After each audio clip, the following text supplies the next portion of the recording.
In this video, I'm going to be drawing my new D&D character, Spew, a goblin priest of the Green Moon. So my buddy Scott just invited me to his new D&D game. Actually, it's not D&D, it's a game called Shadow of the Demon Lord. It's pretty cool. It's similar to D&D in that it's a fantasy world and you roll a d20 with modifiers based on your stats and stuff. But there's some really cool stuff like a totally new initiative system that I really like. And there's boons and banes that help or hurt you when you're rolling. Makes it super fun. But that's not what we're here to talk about. We're here to talk about my character, Spew. Now I should say straight up that I am drawing my little goblin and his giant rat friend with a Kuretake brush pen. I'm using a black Posca marker to fill in all the blacks, and then Copic markers for color. If you've got any questions about my drawing process, just hit me up in the comments. Okay, back to Spew. Now, the interesting thing about this little goblin character is that he is completely randomly generated. So usually when I make a new character for a D&D game, one that I'm going to be playing, I really take into consideration the Dungeon Master's story that they've set up. You know, what kind of world it is, the different locations, the history. I try to tie it into my character's backstory. I'm also one of those players that tends to choose his class based on what I think is cool, but also what the party needs and how that character can fit into the party dynamic and feel useful and helpful and not just be doing my own thing all the time. And lastly, I like to think about what sort of character I want to roleplay. You know, what makes this character different from the typical halfling rogue or half-orc barbarian. The point is, I usually spend a decent amount of time before the game starts thinking about my character. But that is not the case with Spew here. So I've been working so hard on the Dragontown zine that all of my character creation energy has gone into that project. And speaking of the Dragontown zine, I just want to say another thank you for all the support on this project. The Kickstarter wrapped up last week, but if you missed it, the zine is now available for pre-order on my website.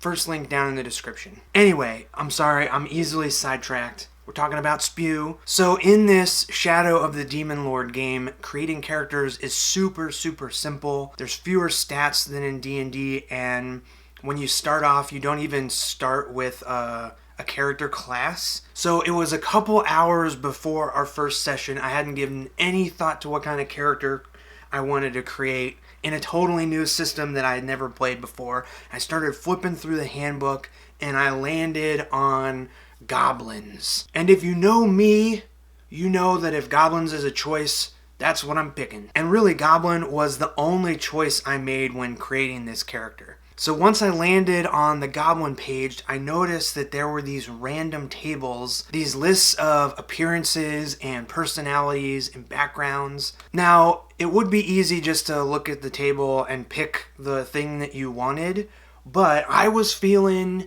dangerous, so I got out my dice and started rolling. And weirdly enough, for someone who's usually so involved and puts a lot of thought into their characters, I'm very surprised at how cool I think this completely randomly generated character turned out. So based on my rolls, I'm looking at my character sheet here. This random goblin is 15 years old. He's short, has bright green skin, refuses to wear shoes, was orphaned and raised by giant rats, and he is just trying to stay alive. So already that is an awesome start. The image of this character is forming in my mind, but there's more. So in this Demon Lord game, you get to choose professions. They're kind of like backgrounds in D&D. You know, it's like what you did before you became an adventurer. So our DM, Scott, told us to pick 2 professions, and there's a list of 6 different types of professions.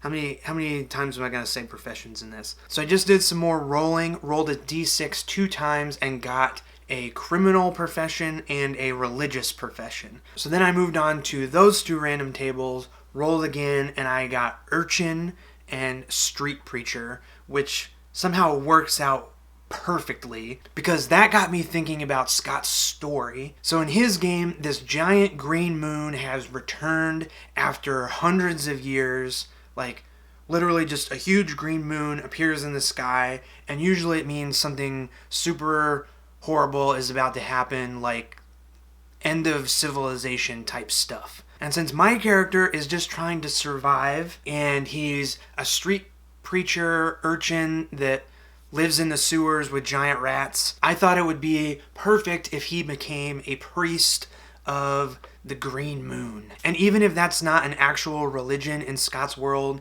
this little goblin is still just trying to find salvation by preaching the good word of chaos and destruction. So that pretty much covers the backstory of this goblin. You know, the rest of it will get ironed out as we're playing and I'm interacting with the other players and characters and stuff like that. So Scott gave us a list of starting equipment. I rolled on that too and ended up with a long knife. It's not the Morning Star or Great Axe that I was hoping for, but it'll do. And the very last thing to do was to pick a name. So in the Goblin Ancestry part of the book, there were 14 names listed. I just rolled a d20 and landed on Vomit. I just couldn't name my character Vomit for some reason, so I jumped on thesaurus.com and saw the word spew. And that became the perfect name for this little street preacher, urchin, giant rat friend, goblin priest of the green moon. And that's my new character. So I never thought I would be playing a priest, you know, but it works out because my group needs one. And really, I'm just looking forward to seeing what kind of craziness little Spew gets up to with all of his new friends. And I'm sure I will be updating you on his adventures as things progress. So yeah, I really can't recommend rolling up a totally random character enough. It's really making me want to create a bunch of random tables just because. And you know what? Yeah, there's some places in the Dragontown zine that could really benefit from some random tables. So I'm gonna make some and put them in the zine. Add even more fun and excitement to that adventure.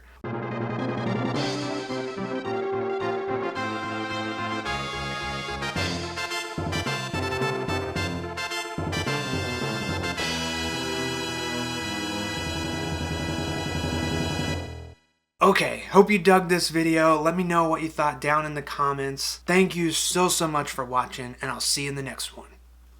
See ya!